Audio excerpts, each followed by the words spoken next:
The morning of the wedding felt heavier than any day James Clark had lived through. He stood before the mirror, buttoning his suit with trembling hands, each gesture weighed down by memories. The navy blue jacket wasn't new, but it carried dignity just like him. In his pocket rested a small velvet box.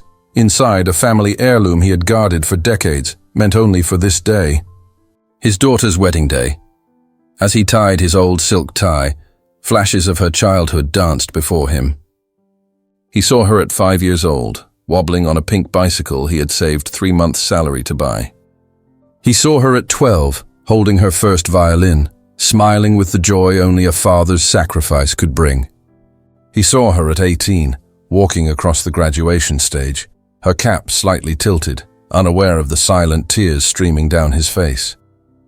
Every sacrifice, every sleepless night had built this moment, and now he was determined to be there, not for pride, but for love.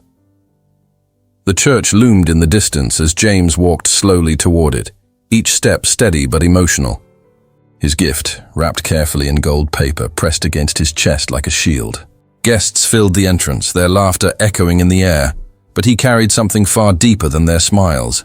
He carried years of devotion. His heart pounded harder with each step, hope warring with fear. Would she be glad to see him?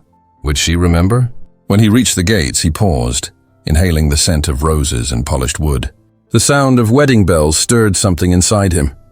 Pride, yes, but also nervousness. He wasn't a man of wealth or grandeur, only a father who had poured his entire life into a single child. He smoothed his jacket, adjusted his tie, and whispered under his breath, "Today, I give her away. Today, I see her happy." Inside, the hall glowed with light, crystal chandeliers glittering like stars. James smiled faintly, ready to step forward into a celebration he had dreamed of since the day she was born. Little did he know, within minutes, that dream would shatter with a single sentence, one that would cut deeper than any wound he had ever known. James walked through the wide double doors of the hall, his footsteps echoing faintly against the polished marble floor. The warmth of laughter, music, and the gentle hum of conversations filled the air. Chandeliers glistened overhead, and the scent of fresh roses mixed with the sweet aroma of wedding cake. For a moment, James felt lighter. He was here. He was present on the day his daughter had dreamed of. He clutched the gift tighter in his hand, feeling the velvet box inside his pocket pressing against him like a second heartbeat. His eyes searched the room until they landed on her. Emily, his little girl, now standing in her bridal gown, radiant beneath the soft glow of the lights. His throat tightened, not just with pride, but with emotion so heavy it nearly spilled from his eyes. He imagined walking up, hugging her, whispering, "I'm proud of you." But as he stepped forward, Emily's expression changed. The joy that had lit her face seconds ago evaporated into something cold, sharp, and unrecognizable. Her smile faltered, replaced by a hard stare. Guests turned their heads as they noticed the sudden shift in her demeanor. She moved quickly toward him, her dress trailing like a wave of white silk across the floor. For a brief instant, James thought she was coming to embrace him. But when she stopped in front of him, her words struck like a knife. "Dad, you're not invited. Go away." The hall fell silent. The music dimmed, conversations froze, and even the clinking of glasses stopped. Dozens of eyes darted between Emily and James, unsure of what they were witnessing. Some guests gasped quietly, others leaned toward each other in disbelief. A few even raised their phones, recording the scene that was unfolding like a drama no one expected. James blinked, as if his ears had deceived him. "Emily, what did you say?" His voice was calm, low but filled with tremors he couldn't hide. "I said you're not invited," she repeated, her tone louder, more cutting this time. "This is my wedding. You don't belong here. Please leave." The words echoed in his mind, bouncing against every sacrifice he had made, every sleepless night, every coin he had saved to keep her dreams alive. He looked down at the gift in his hands, now heavy as stone, and back at his daughter, who couldn't even meet his eyes. Whispers spread through the room like wildfire. "That's her father? Why would she say that? Poor man." Guests shifted uncomfortably in their seats, some frowning, some shaking their heads. A few stared at James with sympathy, but no one moved to intervene. James felt a lump rise in his throat, threatening to choke him. But he steadied himself. He would not cry, not here, not in front of them all. His pride as a father, as a man who had endured decades of hardship, held him still. Slowly, he nodded. "If that's what you want, Emily," he said softly, though his voice carried enough weight that those nearby heard. "I'll go." He turned toward the doors, each step heavier than the last. His polished shoes tapped against the marble, echoing his humiliation back at him. The gift trembled in his hands, not because it was heavy, but because his heart had shattered into pieces he couldn't gather. Behind him, whispers turned into murmurs, murmurs into gossip. At the doorway, James paused. He looked back once, catching a final glimpse of his daughter, radiant in her gown but cold as stone in her heart. For a fleeting second, he saw the little girl she used to be, running to him after school, calling him Daddy. That memory stabbed deeper than her rejection. Without another word, he stepped out into the crisp evening air. The sound of celebration carried faintly behind the closed doors, but for James, the world had gone silent. He clutched the gift tighter, his jaw clenched, his chest burning with a mix of sorrow and something darker. Resolve. As he walked down the long pathway from the hall, guests peeked out of the windows, some ashamed, others simply curious. But James didn't care. He had endured humiliation tonight, yes, but something inside him had awakened. If his daughter truly believed he didn't belong, perhaps it was time she understood what his presence and his sacrifices had really meant all these years. He stopped near the parking lot, his hand brushing against the velvet box in his pocket. He had come to give her an heirloom of love, a piece of their family's history. Now it sat unopened, unappreciated. For the first time in decades, James felt the heat of anger mixing with grief. He had been pushed aside, erased from the most important day of her life. But this wasn't the end. No, this was only the beginning. Little did Emily know. Her cruel rejection in front of the world had set in motion a reckoning she would never forget. James sat quietly in his car, the velvet box still resting in his pocket like an unwanted burden.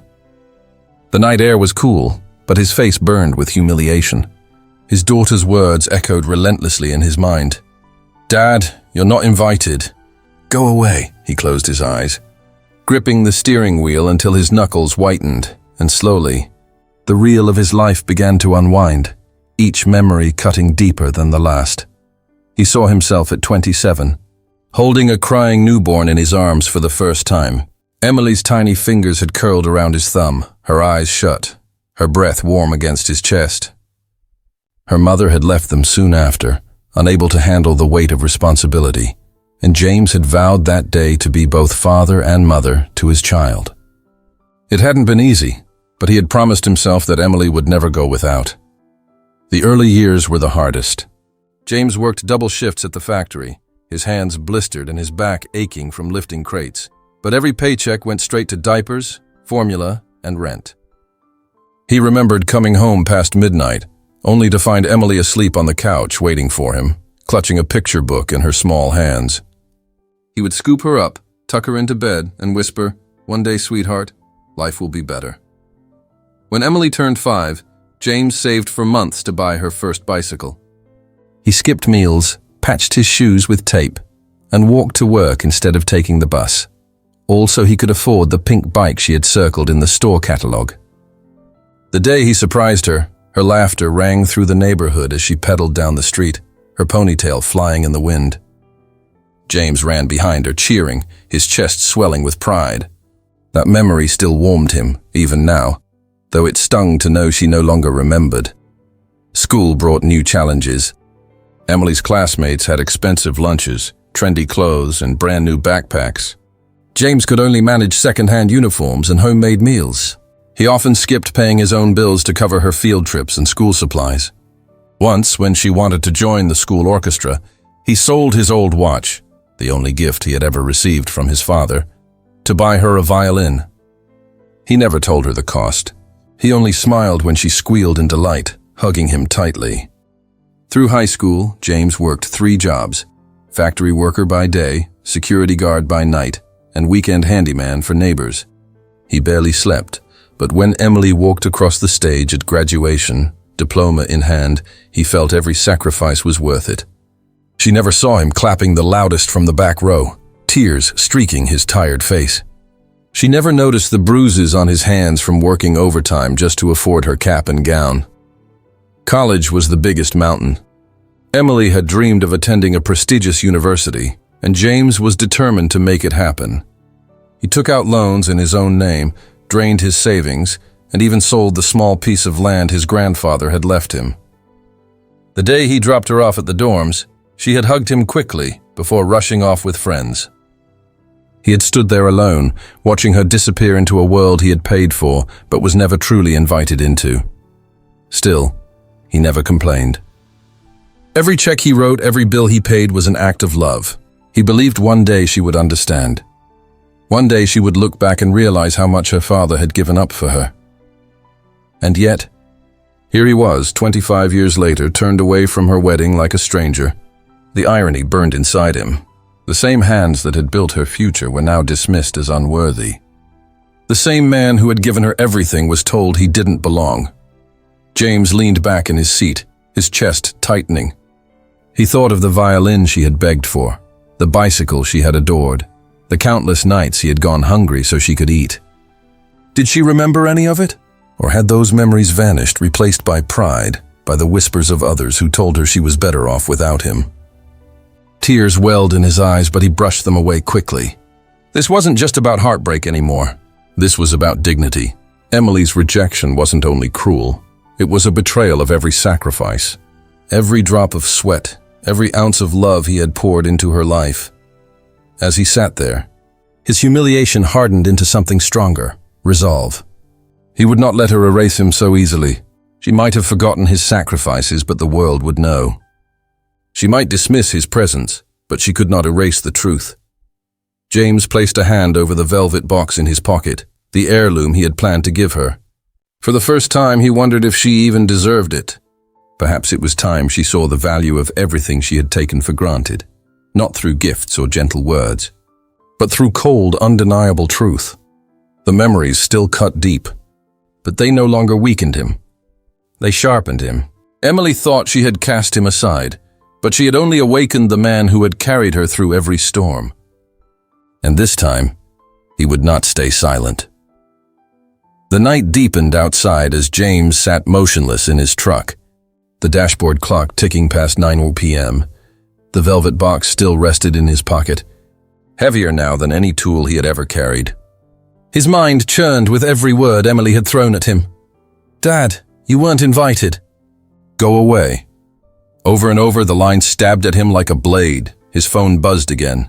Another voicemail from Emily. He didn't answer, but he listened. Her voice shook now, stripped of pride. "Dad, please. The vendors are taking everything. The food's gone, the flowers are gone, people are leaving. Michael's family is furious. I need you. Please, just call me back." For the first time in hours, James smiled, not out of joy, but out of clarity. This was the breaking point. The carefully crafted illusion of her perfect world was unraveling. The very people she had chosen over him were watching her empire collapse piece by piece, and none of them could save her. He thought back to the countless times he had been her savior. When the landlord threatened eviction during her college years, he had paid 2 months' rent in advance. When her car broke down, he had emptied his savings to buy her a new one. When she wanted to study abroad in Italy, he had taken a loan he was still paying off. Every problem she ever faced, he had solved. Until today, and now she stood exposed. Without him, her perfect life had no foundation. James leaned back against the seat and exhaled, the weight on his chest loosening slightly. This wasn't just about revenge, it was about balance. For years, Emily had taken without giving. For years, she had assumed his sacrifices were endless, his love unconditional. But tonight proved otherwise. Tonight, she would finally see the man behind the curtain of her privileges. The phone buzzed again. Another voicemail, this one quieter, almost broken. "Dad, I was wrong. Please come back. Please fix this. I can't do it without you." He closed his eyes, letting the words sink in. She needed him. But for the first time, it wasn't because of money or gifts or status. She needed him because the truth had cornered her. The facade had crumbled, and all that remained was the daughter who once clung to him at night, asking for another bedtime story. But James was no longer the same father who rushed to solve every crisis. He had been humiliated in front of strangers, treated as disposable by the very child he raised. This moment wasn't about rushing to rescue. It was about letting her understand the cost of betrayal. He started the truck, the engine rumbling steady in the silence. The wedding venue was only a few miles behind him, but he didn't turn back. Instead, he drove forward, away from the chaos, away from the begging calls. For once, Emily would have to face the storm without him shielding her. The velvet box pressed against his chest as he drove. Inside lay the heirloom he had planned to give her, a diamond ring passed down from his grandmother. It was meant to symbolize legacy, family, and love. Now it symbolized something else, what Emily had lost. James decided he would keep it. It belonged to the family that valued it, not to someone who had cast her family aside.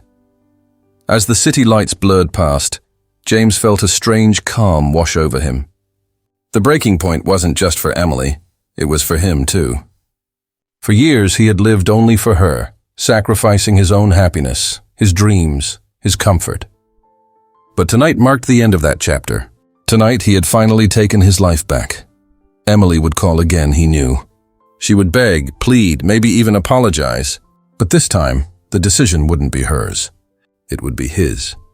And as the clock ticked past midnight, James whispered to himself, his voice steady and resolved, "No more." The ballroom, once a scene of glittering chandeliers and polished marble, had descended into chaos. The air that had carried laughter, music, and the clinking of champagne glasses now throbbed with tension. Vendors packed up trays of untouched food, waiters rolled away carts, and a murmur of confusion spread among the guests. Emily stood in the center of it all, her silk gown clinging heavily to her as if mocking her, the lace sleeves suddenly suffocating.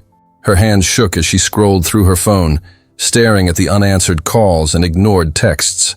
"Dad, please." She whispered the words, but there was no reply. Michael's family huddled at one end of the room, their faces pinched with irritation and concealed judgment. His mother, elegant in a dark green gown, leaned in to whisper to her husband, her eyes flicking toward Emily like daggers. His father's face was grim, lips pressed tightly as if holding back an eruption. Michael himself paced in front of them, his jaw clenched, tie loosened, his perfect groom's composure long gone. "What's happening here, Emily?" Michael finally snapped, his voice sharp enough to cut the whispers in the room. "Your father was supposed to handle this. Why didn't he pay?" The words stung. "Not our responsibility. Her father's. Always her father's. I don't know," Emily stammered, her voice cracking. "He said he would." "He always does." Michael's mother's voice slid into the silence like a blade dipped in honey. "Always does? My dear, does that mean your entire life depends on your father's wallet?" Several nearby guests exchanged glances. The judgment spread like wildfire. Emily felt her skin flush hot, shame crawling across her face. "It's not like that," she insisted, voice trembling. "He wanted to be involved." But her words crumbled when Michael cut her off. "Well, he's not here now, is he? You told me this was all covered. You made me assure my family this wedding was secure, respectable. And now," he gestured toward the half-empty ballroom, toward the photographers packing up their cameras, toward the band quietly slipping out. "Now we look like fools." The sentence landed like a hammer. "We look like fools. Not you and me together, just we. And her standing alone in the blame." Emily's chest tightened as panic flooded her veins.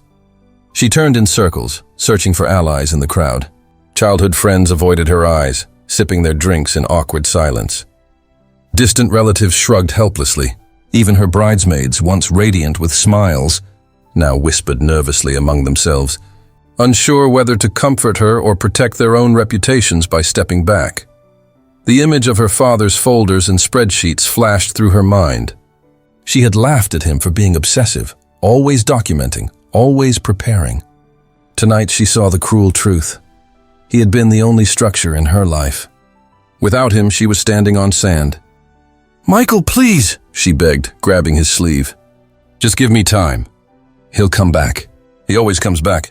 But Michael yanked his arm free, his eyes dark with frustration. And what if he doesn't? What kind of marriage starts with this circus?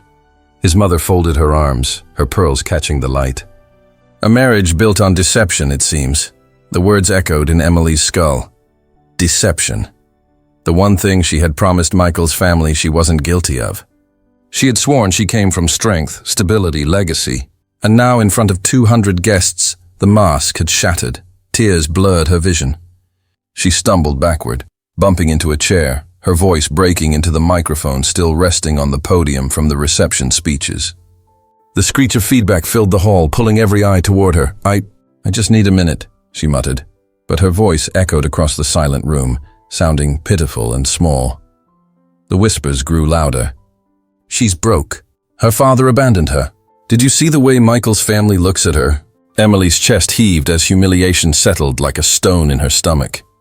For the first time in her life, she felt the weight of financial independence, or rather, the lack of it. She had no plan, no savings, no power. Every luxury she had flaunted was built on her father's quiet, steady sacrifices. Sacrifices she had dismissed as obligations. The ballroom emptied quickly after that. Guests found excuses to leave. Early mornings, sick children, sudden headaches. Nobody wanted to linger at the wreckage of a wedding that had collapsed in public.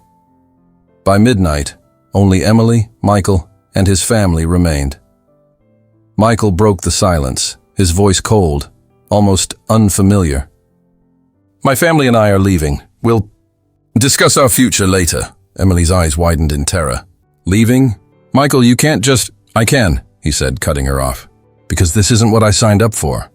You painted a picture of stability, of wealth, of a father who would provide, but all I see is someone who can't stand on her own feet. My family has a reputation, Emily, and right now, it's in tatters because of you." His mother's hand landed gently on his shoulder, guiding him away. His father didn't even look at Emily as they walked past her. "No, Michael, wait!" she cried, chasing after them, her heels slipping on the polished floor. She grabbed his arm one last time. "Please don't leave me like this." Michael turned, his expression hard. "You should have thought about that before you dismissed the only person who ever truly supported you." With that, he pulled away for the last time and walked out.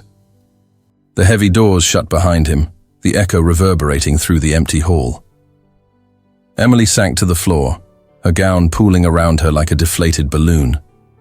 Her makeup streaked with tears, her hair falling from its perfect curls. She sat in the ruins of what was supposed to be the happiest night of her life. Her phone buzzed on the table nearby. She scrambled for it, hope flickering. But it wasn't Michael. It wasn't a friend. It wasn't even her father. It was a notification. Breaking news. Local businessman, James Clark, seen leaving daughter's wedding in anger. A shaky video uploaded by a guest was already going viral. It showed James walking away from the venue, the velvet box still visible in his pocket, while Emily's voice cracked behind him. "Dad, please don't go." The comments were brutal. What kind of daughter treats her father like that? He probably paid for everything, and she still threw him out. Entitled brat. Emily's heart pounded as reality crashed over her. Her humiliation wasn't confined to the ballroom anymore. The entire city, maybe the entire country, would see her downfall. For the first time in 28 years, Emily Clark Anderson understood what it meant to be powerless. And for the first time, she realized her father had been teaching her a lesson she should have learned long ago. That without gratitude, without responsibility, without humility, all the money in the world meant nothing. She curled into herself on the ballroom floor, the weight of silence pressing down on her. No father, no husband, no friends, only the cold echo of her own arrogance. The collapse was complete. The morning after the ruined wedding, Emily woke in her empty apartment with swollen eyes and a hollow ache in her chest. Her bridal gown, now wrinkled and stained, still lay across the couch, its sequins mocking her with the memory of everything she had lost. Her phone buzzed relentlessly, not with messages of comfort, but with notifications of videos, memes, and gossip articles tearing apart her humiliation.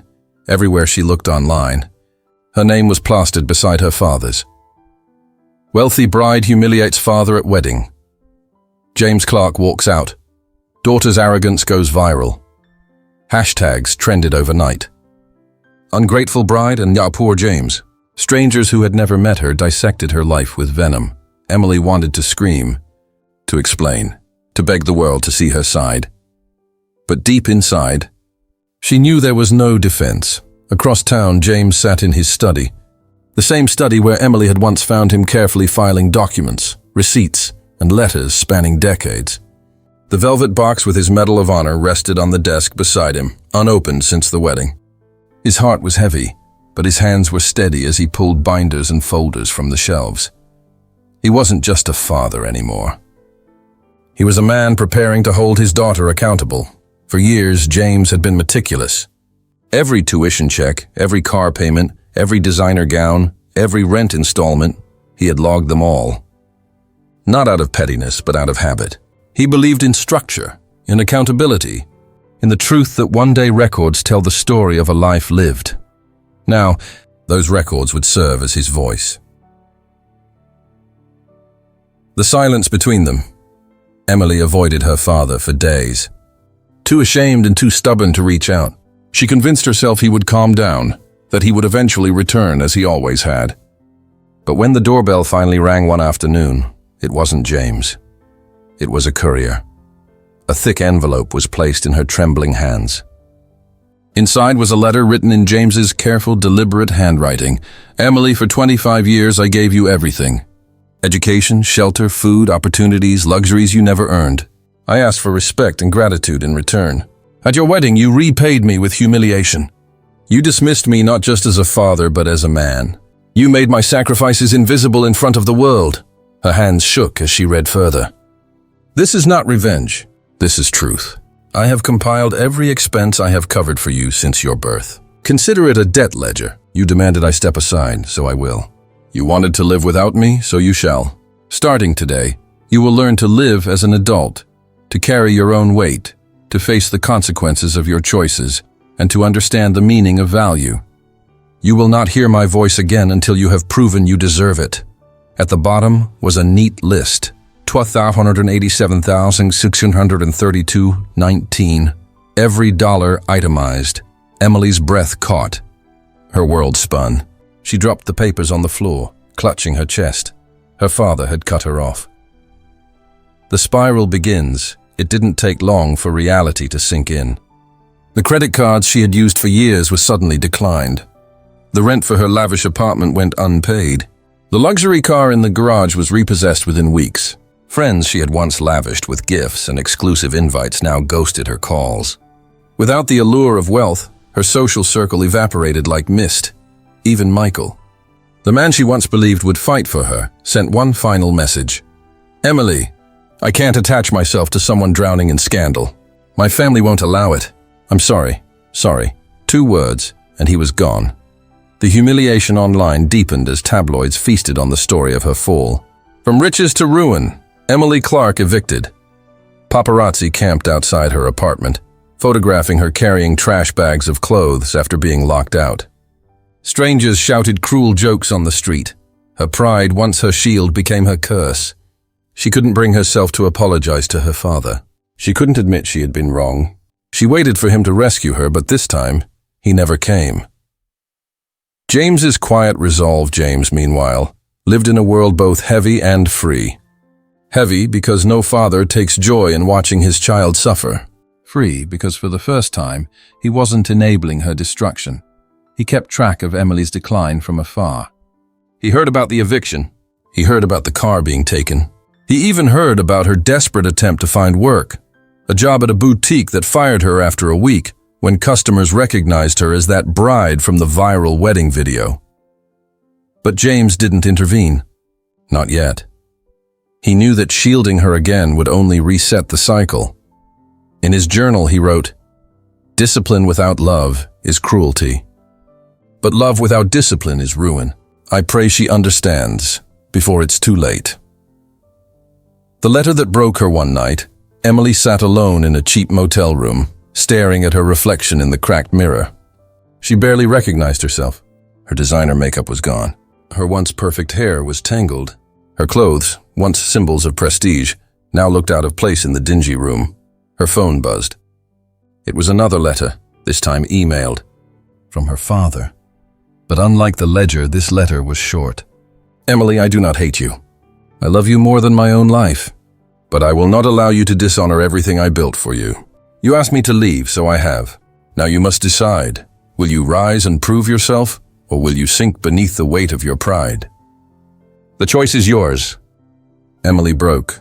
For the first time since the wedding, she sobbed not out of humiliation, but out of regret. She saw clearly the man she had pushed away, not a walking wallet, not a burden, not a relic, but a father who had sacrificed more than she ever acknowledged, and she had told him to go away. The turning point.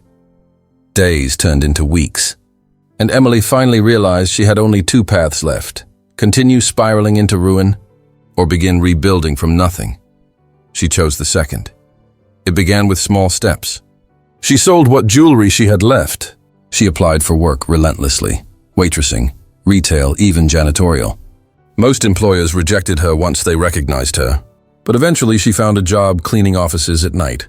The first paycheck was small, insultingly small compared to the life she had lived.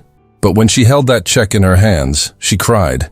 For the first time in her life, she had earned something on her own. James heard about it quietly, through an old friend who had seen her mopping floors in a downtown building. He didn't call. He didn't write. But that night, he placed his Medal of Honor back in its case and whispered, "Maybe she's finally learning." For Emily, the reckoning had begun, and for James, the test of patience was only just beginning. Winter crept into the city, painting the nights with sharp winds and streets glazed in frost. Emily pulled her thin coat tighter as she trudged toward the office building where she worked the graveyard shift. The once pampered bride, who used to step out of limousines in velvet gowns, now carried a bucket, mop, and rubber gloves. Each step echoed with humiliation, but also with something new: endurance. At first, her co-workers mocked her. Some recognized her face from the viral videos. "Hey, isn't that the ungrateful bride?" They'd sneer, laughing as she scrubbed stains from the marble floors. She wanted to run, to scream, to quit. But quitting was no longer an option. Rent had to be paid. Food had to be bought. For the first time in her life, survival depended on her own effort. Nights turned into weeks. Slowly, the humiliation dulled, replaced by a quiet determination. She learned to budget, to stretch every dollar. She learned the sting of exhaustion after 8 hours of scrubbing floors, only to wake up and do it all again. And she began to see the dignity in ordinary work. Dignity she had once sneered at when her father came home with grease-stained hands after long days in construction. One evening, as she wiped down a glass door, she caught her reflection. No designer dress, no diamond earrings, no perfect makeup. Just a tired woman with sore hands. But this time she didn't feel shame, she felt real. The encounter, it was a Friday night when everything shifted. Emily was pushing a cart of cleaning supplies through the lobby when the elevator doors slid open. A tall, familiar figure stepped out, his stride steady, his posture proud: James Clark. Her heart stopped. The mop nearly slipped from her grip. She hadn't seen him in months, not since the wedding disaster. He wore his work jacket, his boots worn but polished. He looked older, maybe more tired, but his eyes still held the same steady fire. For a moment, neither spoke. Emily's breath hitched, shame rising like a tide. She wanted to run, to disappear, but her feet wouldn't move. "Dad," she whispered, her voice trembling. James stopped in front of her, his gaze dropping to the mop in her hands, then back to her face. He said nothing. Tears welled in her eyes. "I'm sorry," she blurted, the words spilling out. "I'm so sorry for everything. For the wedding, for the way I treated you, for all the years I never said thank you. You were right. I didn't deserve what you gave me. I didn't deserve you." James remained silent, his expression unreadable. Emily's knees buckled, and she sank to the floor, sobbing. "I thought I was strong, but I was nothing without you. I ruined everything, and I I don't expect you to forgive me. I just needed to say it, the lobby echoed with her cries. For the first time, she didn't care who saw, who filmed, who mocked. This wasn't about appearances. This was about truth. The father's test, James finally spoke, his voice calm but firm. You asked me to go away. And I did. I respected your choice.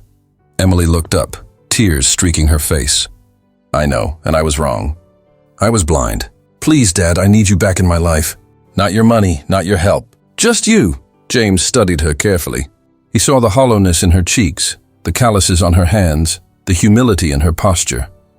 This wasn't the spoiled bride anymore. This was a daughter stripped down to truth. Do you understand now what it means to build a life?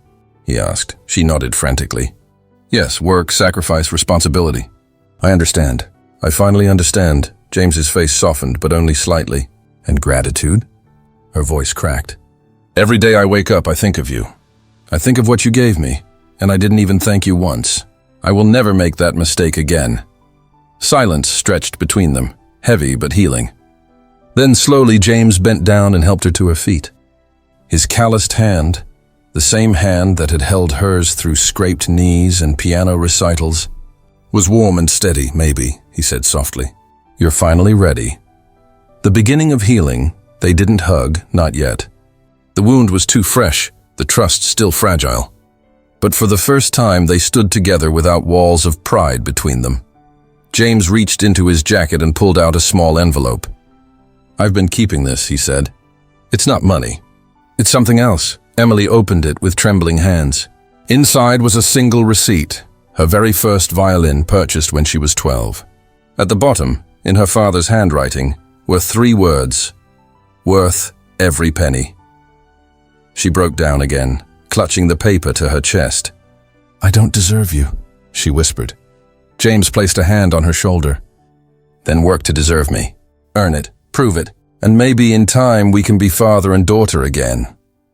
Emily nodded, determination rising through her tears. For the first time, she felt hope. That night, as she finished her shift, the mop no longer felt like a symbol of shame. It felt like the first step toward redemption. She had lost everything, but perhaps she hadn't lost her father forever.